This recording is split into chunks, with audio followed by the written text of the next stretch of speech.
Hello everyone, एसएसआरएस के इस video में आपका स्वागत है। इस वीडियो में हम डिस्कस करेंगे कि कैसे हम एसएसआरएस रिपोर्ट को डिस्प्ले कर सकते हैं डॉट नेट के विंडोज़ एप्लीकेशन पे। पिछले वीडियो में हमने डिस्कस किया था कि कैसे हम एसएसआरएस रिपोर्ट को डिस्प्ले कर सकते हैं ASP.NET वेब एप्लीकेशन पे। तो इस वाले वीडियो को जो है आप ज़रूर से देख लें। इस वीडियो को प्रोसीड करने से पहले तो आपके जो बहुत सारे कॉन्सेप्ट हैं वो इस वीडियो में मैंने कवर किए थे, वो क्लियर हो जाएंगे। और जो भी डिफरेंस है आपका ASP.NET वेब एप्लीकेशन में और विंडो एप्लीकेशन में आपकी एसएसआरएस रिपोर्ट जो है वो डिस्प्ले कराते समय, वो मैं इस वीडियो में आपको जो है वो कंफर्म करवा दूंगा कि विंडो एप्लीकेशन में क्या डिफरेंट होता है वेब एप्लीकेशन से। तो ये वीडियो जो है आप पूरा ध्यान से देखें, आपको सारे कॉन्सेप्ट जो है वो क्लियर हो जाएंगे। और ये जो टर्म है RDLC, जब हम इसको विंडो एप्लीकेशन पे या वेब एप्लीकेशन पे एसएसआरएस को यूज करते हैं तो ये टर्म जो है वो आपका RDLC बन जाता है। ठीक है, तो ये इसकी फुल फॉर्म जो होती है आपकी report definition language client side, ये सब चीज़ें जो है मैंने पिछले वीडियो में बताई थी। तो इस वीडियो में हम क्या करेंगे, एक विंडो एप्लीकेशन जो है वो बनाएंगे और उस पर जो है वो एसएसआरएस रिपोर्ट यानी कि RDLC जो है वो कैसे डिस्प्ले कराते हैं वो इस वीडियो में हम सीखेंगे। ठीक है, तो इसको जो है मैं क्लीन कर देता हूँ और हम लोग स्विच करते हैं विजुअल स्टूडियो पे और शुरू करते हैं डिस्प्ले करवाना एक एसएसआरएस रिपोर्ट यानी कि RDLC रिपोर्ट विंडोज़ एप्लीकेशन पे। तो सबसे पहले हम एक नया प्रोजेक्ट जो है वो क्रिएट कर लेते हैं और नया प्रोजेक्ट इस बार जो हम क्रिएट करेंगे वो प्रोजेक्ट हमारा होगा विंडोज़ एप्लीकेशन। पिछली बार हमने बनाया था वेब एप्लीकेशन। तो इस लिस्ट में से जो है आपको एक विंडोज़ एप्लीकेशन ले लेना है। मैं यहाँ पे ऑलरेडी जो है सेलेक्ट कर रहा था तो ये यहाँ पे दिखा रहा रिसेंट में, बट अगर आप इसमें जो है वो स्क्रॉल डाउन करोगे तो आपको यहाँ पे मिल जाएगा। मैं आपको बताता हूँ कि कौन सा आपको लेना होता है। हाँ, ये है आपका Windows forms app .NET framework. ये जो है आपको सिलेक्ट करना होता है और इसको सिलेक्ट करने के बाद में आपको जो है वो नेक्स्ट कर देना है। और नेक्स्ट करने के बाद इसको आप कोई नाम दे सकते हो। मे बी इसको मैं नाम दे देता हूँ RDLC_विंडोज ऐप। ठीक है, और इसमें जो है आप यहाँ पे अगर .NET भी लिखना चाहो तो आप लिख सकते हो, मतलब प्रोजेक्ट का नाम जो है वो आप अपने हिसाब से दे सकते हो। और इसकी लोकेशन जो है आप चेंज करना चाहो तो चेंज कर सकते हो। मैं इस बार जो है लोकेशन भी चेंज कर देता हूँ इसकी। तो आप जो है वो डिफ़ॉल्ट लोकेशन की बजाय किसी कस्टम लोकेशन पे भी प्रोजेक्ट को सेव करा सकते हो। तो नाम चेंज कर दिया, लोकेशन चेंज कर दी, उसके बाद में इसको क्रिएट कर देते हैं। तो अभी क्या करेगा, ये हमारा जो है विंडोज़ एप्लीकेशन क्रिएट हो जाएगा एकदम से टेम्पलेट, उसमें कुछ भी नहीं रहेगा। फिर सारी चीज़ें जो है हमें उसमें करके ऐड करनी पड़ेंगी। तो सबसे पहली चीज़ जो आपको देखनी होती है वो ये देखनी होती है कि आपने एक्सटेंशन इंस्टॉल किए हैं कि नहीं इंस्टॉल किए हैं, और वो कौन कौन से एक्सटेंशन रिक्वायर्ड होते हैं वो सारे जो है मैंने कवर किए थे ASP.NET के वीडियो में। तो उसको आप देख सकते हो। मैं यहाँ पे बस आपके ऊपर रिव्यू करा देता हूँ। तो आपको यहाँ पे एक्सटेंशन पे क्लिक करना है, मैनेज एक्सटेंशन पे जाना है और मैनेज एक्सटेंशन पे जाने के बाद आपको कौन कौन से एक्सटेंशन इंस्टॉल करने हैं वो मैं आपको इंस्टॉल्ड में दिखा देता हूँ। मैंने ऑलरेडी इंस्टॉल किए हुए हैं। तो आपको जो है वो SSRS के लिए इंस्टॉल करना होता है आपको ये RDLC रिपोर्ट डिजाइनर और reporting Microsoft reporting service project. ये दो जो हैं वो आपके इंस्टॉल होने चाहिए। और इनके अलावा एक चीज़ आपको इंस्टॉल करनी पड़ती है रिपोर्ट व्यूअर, वो हम इंस्टॉल करेंगे NuGet पैकेज से। तो ये दो जो हैं वो आपके यहाँ से एक्सटेंशन मैनेजर से जाके इंस्टॉल होते हैं और उसके बाद में जो आपका रिपोर्ट व्यूअर है वो आपका इंस्टॉल होता है NuGet पैकेज से। तो ये दोनों आपको इंस्टॉल कर लेना है। उसके बाद में जो है वो आपको NuGet पैकेज कैसे करना है वो मैं आपको करवाता हूँ अभी यहाँ पे। तो यहाँ पे जो है आपको रेफरेंसेस पे राइट क्लिक करना है और फिर आपको मैनेज NuGet पैकेज में जाना है। और मैनेज NuGet पैकेज में जाने के बाद आप यहाँ पे जो है वो आपको रिपोर्ट व्यूअर जो है वो इंस्टॉल करना पड़ता है। और हम इसको इंस्टॉल करें इससे पहले मैं एक चीज़ दिखा देता हूँ आपको कि यहाँ पे जो है वो आपको मिलता है रिपोर्ट व्यूअर का कंट्रोल ऑलरेडी। ठीक है, बट ये जो कंट्रोल है आपका वो सही से काम करता नहीं है। तो मैं ये चीज़ जो है आपकी क्लियर करवा देता हूँ कि अगर आप इसको जो है ऐसे ही यूज़ करोगे तो ये जो है वो सही से काम नहीं करेगा। यहाँ पे जो है नीचे ये चिपक जाता है और आपको जो है वो रिपोर्ट व्यूअर नहीं मिलता है। तो ये चैलेंज बहुत बार आपके साथ आता है। तो ये चैलेंज भी हम इसमें जो है वो सॉल्व कर लेंगे। तो इसको मैं कर देता हूँ Ctrl+Z। अब इसको कैसे फिक्स करेंगे, इसको फिक्स करने के लिए आपको क्या करना है, रेफरेंसेस पे राइट क्लिक करना है यहाँ पे। और राइट क्लिक करने के बाद में आपको जो है NuGet पैकेज में जाना है। और NuGet पैकेज में जाने के बाद में आपको एक जो है NuGet पैकेज इंस्टॉल करना होता है जिसका कि नाम होता है Microsoft reporting service report viewer control.window-forms। ठीक है, ये WinForms, ये आपको जो है इंस्टॉल कर लेना है। और इंस्टॉल करने के बाद ये क्या करेगा, आपको कुछ फंक्शनलिटी प्रोवाइड करवाएगा और उस फंक्शनलिटी के बारे में हम जो है वो बात करेंगे अभी। तो यहाँ पे जो है इंस्टॉल होने के बाद आपको एक ये SQL सर्वर टाइप का फोल्डर जो है यहाँ पे मिल जाता है। अभी इंस्टॉलेशन जो कंप्लीट नहीं हुआ, इंस्टॉलेशन हो ही रहा है। तो जब इंस्टॉलेशन होगा तो यहाँ पे ये देखो सारी चीज़ें जो हैं आ गई हैं हमारे पास रिक्वायर्ड वाली, और कुछ चीज़ें जो है यहाँ पे ऑलरेडी इसने रेफरेंसेस ऐड कर दिए हैं रिपोर्ट व्यूअर के। ठीक है, तो इंस्टॉल होने के बाद अब क्या करना होता है, आपको आपको जो है प्रोजेक्ट को बिल्ड करना होता है। यहाँ पे तो आप जो है इसको रिबिल्ड कर दो। ठीक है, और रिबिल्ड करने के बाद में अभी हम डिस्कस करेंगे कि ये जो है किस तरह से बिहेव करता है। तो रिबिल्ड जो है इसका सक्सेस हो गया है। अब जो है आप यहाँ पे अगर इस कंट्रोल को, रिपोर्टिंग कंट्रोल को अगर यूज करोगे तो ये इस तरह से आपके पास एरर आती है। ठीक है, अगर आपके पास ये एरर आती है तो कैसे सॉल्व करते हैं इस एरर को, इसको हम अभी देखेंगे। और एक और जो आपके पास सिक्वल सर्वर का फोल्डर बन के आता है, यहाँ पे रिपोर्ट व्यूअर होता है, इसको भी अगर आप लेके आओगे तो ये भी आपको एरर देगा। तो अब आपको इस एरर को रिजॉल्व करने के लिए क्या करना है, इसको रिजॉल्व करने के लिए फिर से आपको रेफरेंसेस पे क्लिक करना है, और रेफरेंसेस पे क्लिक करने के बाद आपको मैनेज नुगेट पैकेज में जाना है, और जो आपने इंस्टॉल किया है उसको आपको अनइंस्टॉल कर देना है। ठीक है, तो क्या आपको अनइंस्टॉल कर देना है, ये जो है आपका Microsoft reporting service report viewer control, इसको आप अनइंस्टॉल कर दो। ठीक है, इसको अनइंस्टॉल करोगे तो इसके साथ जो ये इंस्टॉल हुआ था ये अनइंस्टॉल नहीं होगा। ठीक है, ये इंस्टॉल हुआ था, साथ में ये भी इंस्टॉल हुआ था, तो इसको हम हटा देंगे, और ये जो है नहीं हटेगा, ये हमें रिक्वायर्ड है। तो इसको हम यहाँ पे क्लिक करके हटा देते हैं, यहाँ से ओके कर देते हैं।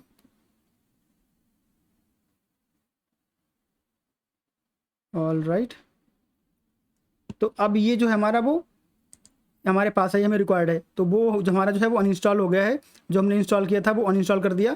अब इसको हमें बस अपडेट कर देना है। ठीक है, इसको यहाँ पे जो है आपको अपडेट कर देना है। अपडेट में जाके सिलेक्ट करते हैं और इसको कर देते हैं अपडेट, और जब ये अपडेट हो जाएगा तो उसके बाद में हम चेक करेंगे कि किस तरह से हमारा जो है वो रिपोर्ट व्यूअर काम करता है। तो अब जो है इस प्रोसेस के बाद आपका रिपोर्ट व्यूअर परफेक्टली फाइन जो है वो काम करेगा, उसमें कोई चैलेंज जो है आपको नहीं आएगा। तो ये जो है अपडेट हो गया है। अब इसको हम यहाँ से जो है क्लोज कर देते हैं, और क्लोज करने के बाद में वो जो यहाँ पे आपका फोल्डर आ रहा था वो हट गया है, और बाकी की सारी चीज़ें जो है वो परफेक्टली फाइन हो गई हैं। अब एक बार आपको यहाँ पे जो है रिबिल्ड कर देना है फिर से। ये विंडो एप्लीकेशन जब आप ये यूज़ करते हो RDLC विंडो एप्लीकेशन पे, तो ये सारी चीज़ आपको करनी पड़ती है, अदरवाइज आपका जो है वो काम नहीं करता है। और स्पेशली अगर आप विजुअल स्टूडियो 2019 यूज़ कर रहे हो तो आपको चैलेंज आता ही है ऐसा वाला। तो अब जो है आप रिपोर्ट व्यूअर यहाँ पे ड्रैग एंड ड्रॉप करोगे तो आपका रिपोर्ट व्यूअर जो परफेक्टली फाइन काम करेगा। तो ये प्रोसेस आप कर लेना अगर आपको कोई चैलेंज आता है तो। ठीक है, उसके बाद में इसको जो है आप फिट कर सकते हो अपनी नीड के हिसाब से। यहाँ पे फिट कर देते हैं। ठीक है, इसको थोड़ा छोटा बड़ा भी कर सकते हैं, छोटा बड़ा कर देते हैं इसको, जितना भी अगर आपको करना है वो सेटिंग वगैरह है आप कर सकते हो अपनी नीड के हिसाब से। तो मैं थोड़ा सा इसको जो है बड़ा कर देता हूँ, और इसको भी थोड़ा सा जो है वो बड़ा कर देता हूँ इसके साइज़ के हिसाब से यहाँ पे, और इसको थोड़ा सा नीचे ले आता हूँ। ठीक है, अब यहाँ पे मैं क्या करता हूँ, यहाँ पर मैं एक इंटरफेस जो है इसका पहले बना देता हूँ। तो सबसे पहले मैं यहाँ पे एक जो है वो ले आता हूँ लेबल। ठीक है, और इस लेबल पे मैं जो है वो कुछ टेक्स्ट जो है वो लिख दूंगा। तो इसको यहाँ पे लेबल का जो टेक्स्ट आपको नीचे दिख रहा है, यहाँ पर मैं लिख देता हूँ कंट्रीज। ठीक है, ये मैंने लिख दिया कंट्री, तो आपका लेबल पे जो टेक्स्ट आ गया वो कंट्री आ गया। अब अगला मुझे चाहिए टेक्स्ट बॉक्स। अब ये टेक्स्ट बॉक्स हमें क्यों चाहिए, क्योंकि यहाँ पे जो है वो हम country as a parameter pass करवाएंगे। ठीक है, तो इस टेक्स्ट बॉक्स का जो नाम है उसको हम चेंज करके आते हैं। इसका नाम चेंज करके रख देते हैं TXT कंट्री। ठीक है, ये इसका नाम रख दिया TXT कंट्री, और उसके बाद यहाँ पर एक बटन लगा देते हैं। इसको थोड़ा सा मैं जो है बड़ा कर देता हूँ, और इधर से थोड़ा स्पेस दे देता हूँ, और यहाँ पर एक जो है बटन लगा देता हूँ। तो मैं यहाँ पे बटन जो है वो टाइप कर लूँगा, और बटन हमें मिल जाएगा, और इसको मैं यहाँ पे ड्रैग एंड ड्रॉप कर दूँगा इसके साथ में। थोड़ा सा स्पेस दे देता हूँ, और उसके बाद थोड़ा सा इसको मैं बड़ा कर देता हूँ, और इस बटन का जो है वो हम नाम यहाँ पे चेंज कर देते हैं। इसको लिख देंगे BTN लोड रिपोर्ट, और इसका टेक्स्ट भी जो है वो चेंज कर देते हैं। तो वो उसकी जो है ये इसका नेम है, यानी कि एक तरीके से इसकी ID हो गई, और फिर टेक्स्ट जो है वो आपको कहीं पे मिल जाएगा, उसको आपको ढूंढना पड़ेगा। ये मिल गया है हमें टेक्स्ट, यहाँ पे लिख देते हैं लोड रिपोर्ट या शो डेटा, जो भी आपका मन करे आप लिख सकते हो। ठीक है, इसके बाद में इसको थोड़ा सा अगर चाहो तो इसका थोड़ा सा फॉन्ट वॉन्ट जो है वो बड़ा कर देते हैं यहाँ पे जाके।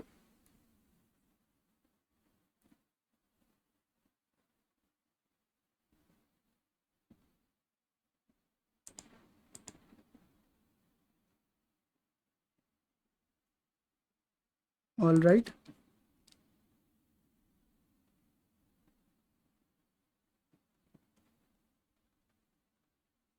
ऑलराइट मिल गया है ये। अब यहाँ से जो है आप फॉन्ट का साइज़ चेंज कर सकते हो इसका, तो कोई भी साइज़ जो है यहाँ पे हम ले लेते हैं।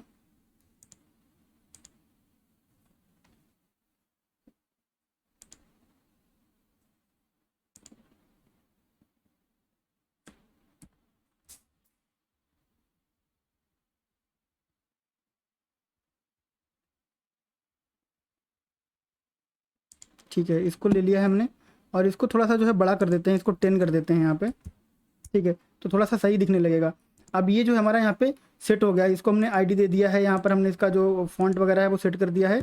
और उसके बाद में जो है इस पर डबल क्लिक करके हम यहाँ पे जो है एक इवेंट जनरेट कर देते हैं, जिसपे कि हम बाद में कोड करेंगे। ठीक है, तो अब हमारा जो डिज़ाइन पूरा जो है वो कंप्लीट हो गया है। अब फिर से हम आते हैं सॉल्यूशन एक्सप्लोरर पे। यहाँ पर हम कुछ जो है काम अब कर लेते हैं। तो सबसे पहले हमें क्या करना है, फोल्डर बना लेना है यहाँ पे, और वो फोल्डर हम बना लेंगे, सॉरी, राइट क्लिक और न्यू फोल्डर। तो एक फोल्डर हमारा बनेगा डेटा सेट्स का, ठीक है, और दूसरा फोल्डर हमारा बनेगा रिपोर्ट्स का। तो यहाँ पर हम राइट क्लिक करके एक और फोल्डर जो है वो ऐड कर देते हैं, इसका नाम रख देते हैं रिपोर्ट्स।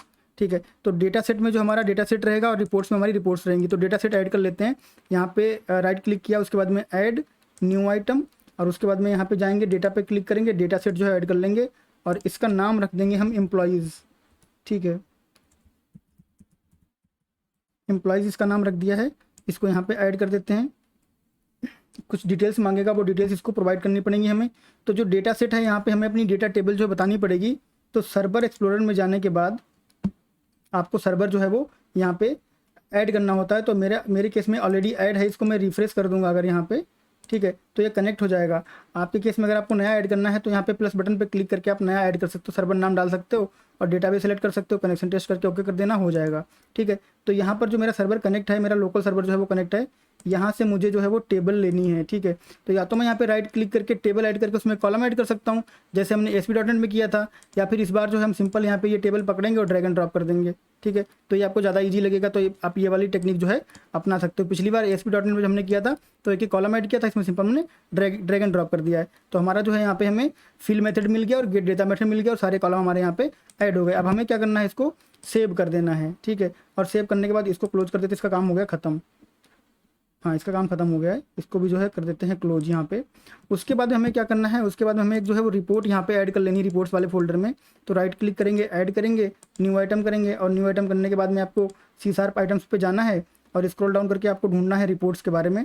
तो ये आपका जो है रिपोर्ट यहाँ पे आ गया है और ये आपको तभी मिलता है जब आप रिपोर्ट डिजाइनर वाले एक्सटेंशन जो है इंस्टॉल करते हो, जो मैंने आपको शुरू में दिखाया था। यहाँ पे रिपोर्ट का नाम आप रख दो, मे बी जो है वो आप रख दो एम्प्लॉयज़ डिटेल्स। ठीक है, तो एम्प्लॉयज़ डिटेल्स रख दिया, इसको मैंने ऐड कर दिया। यहाँ पे आपकी रिपोर्ट जो है वो एक ऐड हो जाएगी और ये जो रिपोर्ट है डिजाइन करने का तरीका सेम रहता है।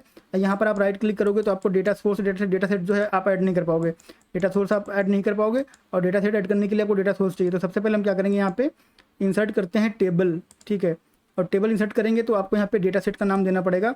तो इसका नाम दे देते हैं हम एम्प्लॉयज़। ठीक है, तो डेटा सेट हमारा जो है और डेटा सोर्स है, दोनों का नाम सेम है। और यहाँ पे टेबल जो हमने बनाई थी ऑटोमेटिकली यहाँ पे रिफ्लेक्ट कर गई, सिंगल टेबल है, रिफ्लेक्ट करके मल्टीपल टेबल होती तो ड्रॉप डाउन में दिखती, जो भी आपको लेना होता वो आप ले लेते। ओके कर दिया यहाँ पे मैंने। अब यहाँ पे क्या करना है आपको, जो है यहाँ पे आइटम्स ड्रैग एंड ड्रॉप कर देने हैं ऐसे। ये सारी चीज़ें हम डिटेल में सीख चुके हैं। रिपीटेटिव टास्क लगता है लेकिन करना तो पड़ता ही है।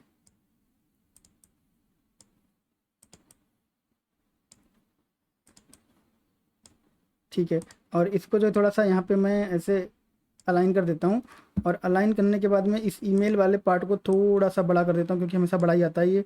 और यहाँ पे स्पेस थोड़ा कम कर देता हूँ और उसके बाद में इधर से थोड़ा सा जो है वो सिटी को बड़ा कर देता हूँ और थोड़ा सा कंट्री को बड़ा कर देता हूँ। और उसके बाद में इनका फॉन्ट वगैरह जो है मैं सेट कर देता हूँ।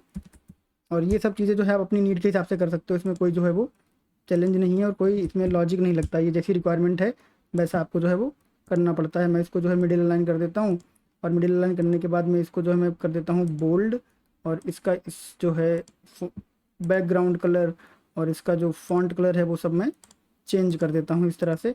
तो इस तरह, और ये जो स्पेस फालतू वाला है ना, इसको हम कर देते हैं बिल्कुल कम, तो हमें जो है वो बिल्कुल रिपोर्ट कॉम्पैक्ट दिखेगी। तो अब हमारी जो है वो रिपोर्ट भी बन गई, डेटा सेट भी हमारा आ गया, सब कुछ आ गया। अब हमें क्या करना है, अब हमें जो है वो यहाँ पे कोड करना है, ठीक है। तो आप समझ लो कॉन्सेप्ट पहले। तो ये जो है आपका टेक्स्ट बॉक्स है, तो सबसे पहले आप चेक करवाओगे कि टेक्स्ट बॉक्स में वैल्यू है कि नहीं है, ठीक है। तो उसके लिए आपको यहाँ पे एक इफ़ लगाना पड़ेगा और आप चेक करोगे if txt country dot text equal to blank, अगर ब्लैंक है, या फिर और लगाते हैं ऐसे 2 डंडों के साथ।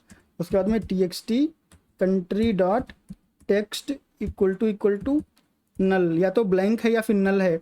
तो आप क्या करोगे, एक मैसेज बॉक्स शो करवा दोगे, मैसेज बॉक्स डॉट शो, ठीक है।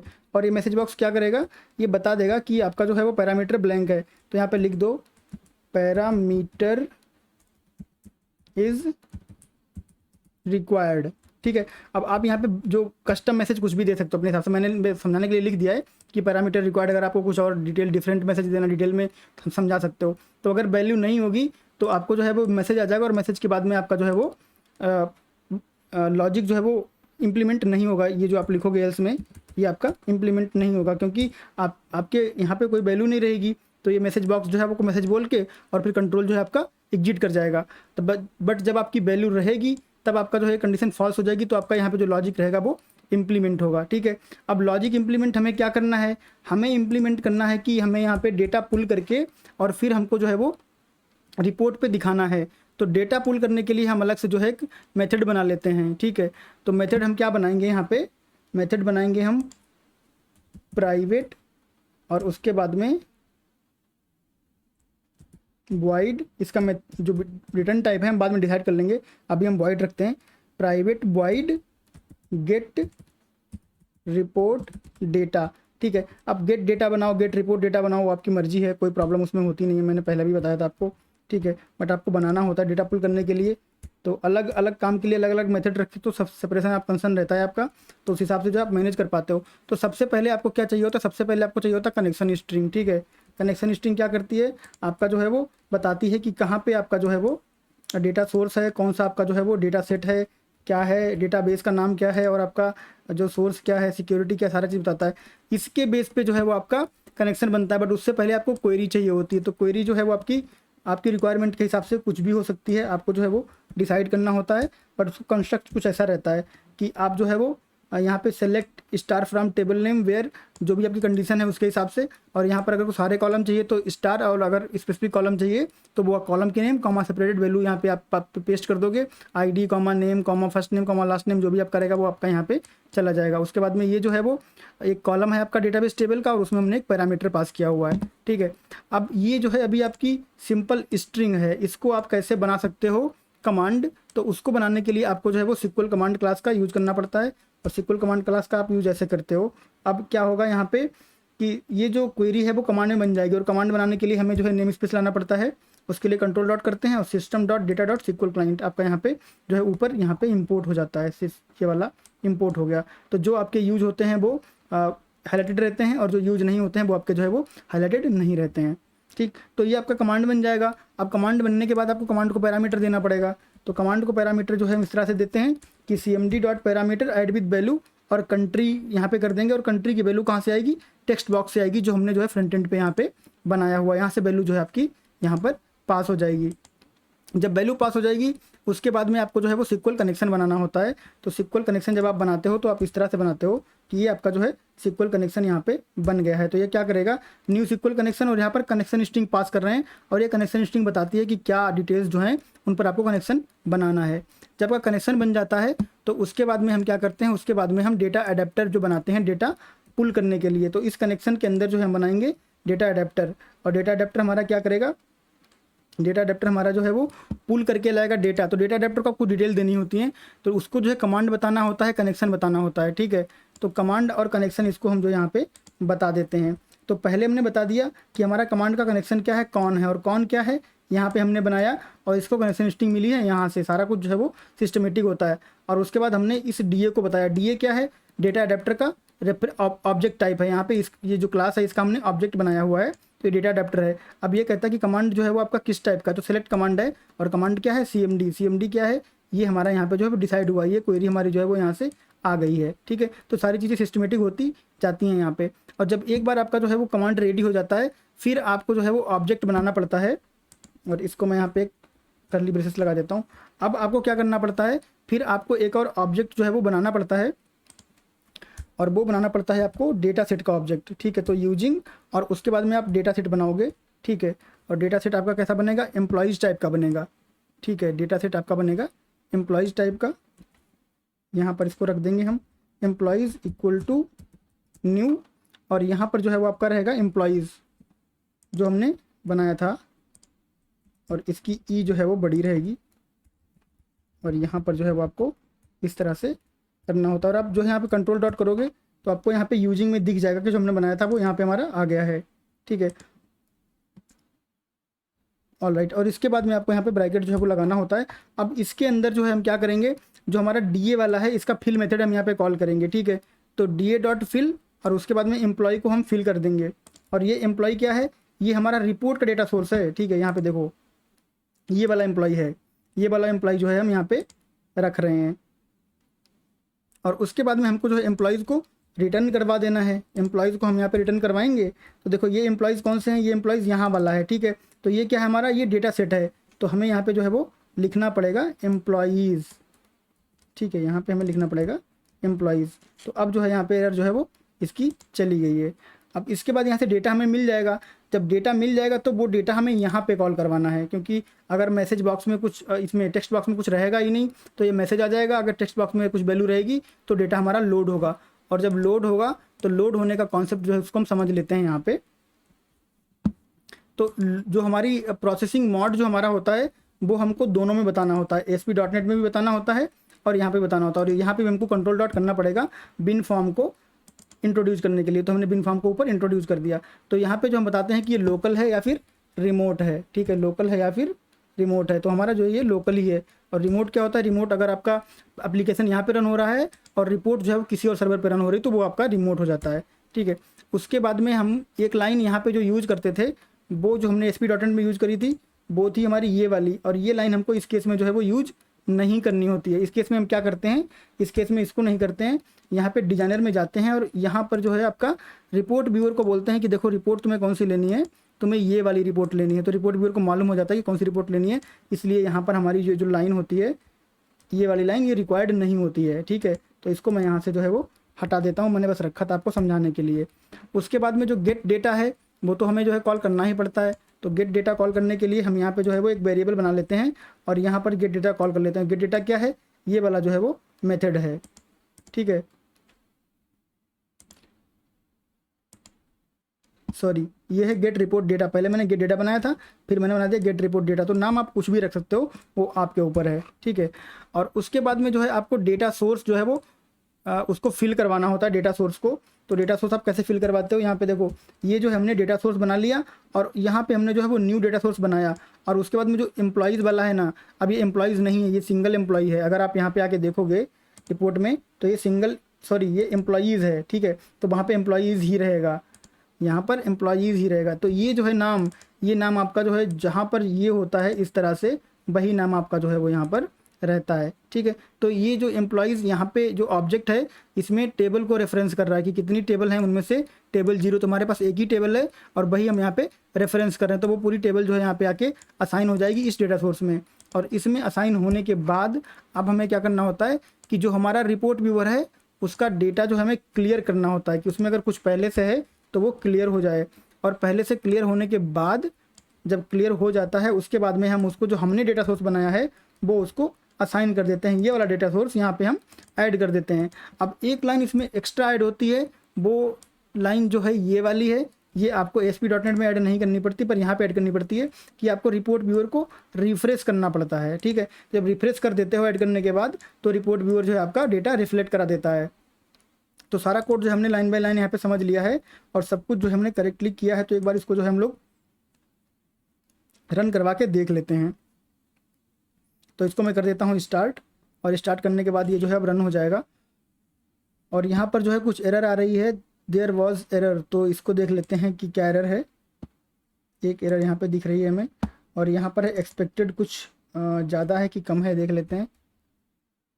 हाँ, एक जो है कम था तो मैंने यहाँ पे लगा दिया है। तो कोई एरर आए तो कोई टेंशन नहीं लेने की बात है, एकदम मस्त जो है आप एरर को समझो और उसके बाद में उसको रिजॉल्व कर दो।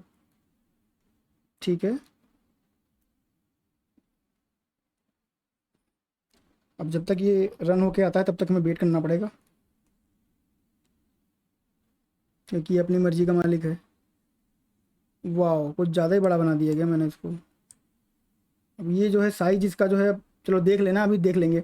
तो अभी देखो हम क्या करते हैं, वैल्यू नहीं देते हैं, खाली जो इसको रन करवा देते हैं। तो क्या कहेगा, पैरामीटर इज रिक्वायर्ड। ठीक है, तो ये जो मैसेज बॉक्स है आप कस्टमाइज कर सकते हो, इसमें हेडर वेडर क्या डालना है, कैसे करना है, वो सब चीज़ें कर लेना आप। ठीक है, अब मैं क्या करता हूँ, अब मैं यहाँ पे जो है एक वैल्यू पेस्ट करता हूँ, यूनाइटेड स्टेट्स, सॉरी। ठीक है, तो ये जो है मैंने कंट्री की वैल्यू डाली है, लोड करता हूँ मैं यहाँ पे। तो डेटा जो है आपका प्रॉपरली यहाँ पे लोड होके आ जाएगा रिपोर्ट के हिसाब से। ठीक है, और ये मैंने यहाँ पे एकदम इसको चिपका के दिया था, तो एकदम चिपका के आ गया, तो आप उसका जो है वो देख लेना। अब इसको मैं बंद करता हूँ एक बार, और फिर से थोड़ा सा इसको जो है साइज वाइज इसका सही करके हम लोग जो है बात करते हैं फिर से एक बार। तो लेट मी क्लोज दिस। और काफ़ी ज़्यादा ही बड़ा हो गया, मजाक मजाक में। यार ये छोटा होगा कि नहीं होगा, हाँ हो जाएगा। ठीक है, ठीक है, तो वो जो छोटा बड़ा है ना, वो आप देख लेना कि मतलब कैसे छोटा बड़ा अपने हिसाब से। ठीक है, इसको रन करवा देते हैं। मतलब कॉन्सेप्ट आपका क्लियर हो गया कि कैसे क्या करते हैं, क्या चैलेंज हो सकता है, कैसे रिपोर्ट व्यूअर आपको ठीक करना होता है। और यहाँ पर जो है फिर से, और ज़रूरी नहीं कि आप हमेशा यूएसए ही डालो, कोई भी जो है आप चाइना, इंडोनेशिया, जर्मनी कुछ भी ले सकते हो, बस डेटा आपके पास होना चाहिए। तो डेटा अगर आपके पास है तो आप यहाँ पे डाल के उसको जो है वो लोड करा सकते हो, आपकी रिपोर्ट जो है प्रॉपर्ली लोड हो जाएगी। और ये वाला जो टेक्स्ट बॉक्स है इसको आप ड्रॉप डाउन भी बना सकते हो डेटाबेस से। ठीक है, तो वो ड्रॉप डाउन कैसे बनाते हैं एक बार आप बना के देखना। अगर आप मुझे चाहते हो कि मुझे बनाना है तो आप एक बार मुझे कमेंट करके बोलना, आई विल ट्राई कि मैं उसके लिए एक वीडियो जो है वो बना दूँ अलग से। बट यहाँ पर हमने हमारा जो टारगेट था हमने अचीव कर लिया है कि कैसे आप जो है वो ASP.NET विंडो एप्लीकेशन पे रिपोर्ट SSRS की RDLC जो है आप यहाँ पे शो करा सकते हो। तो होपफुली आपको जो कॉन्सेप्ट है ये क्लियर हो गया होगा। Still if you feel like कि आपको कुछ चैलेंज है, आपको कुछ समझ नहीं है, समझना चाहते हो, तो आप जो कमेंट बॉक्स में कमेंट करके मुझे बताओ। ऑलराइट, तो दैट बीइंग सेड, ये वाला वीडियो सक्सेसफुली हमारा यहीं पे कंप्लीट हो जाता है। मिलेंगे नेक्स्ट वीडियो में नेक्स्ट टॉपिक के साथ, तब तक के लिए थैंक यू, बाय बाय।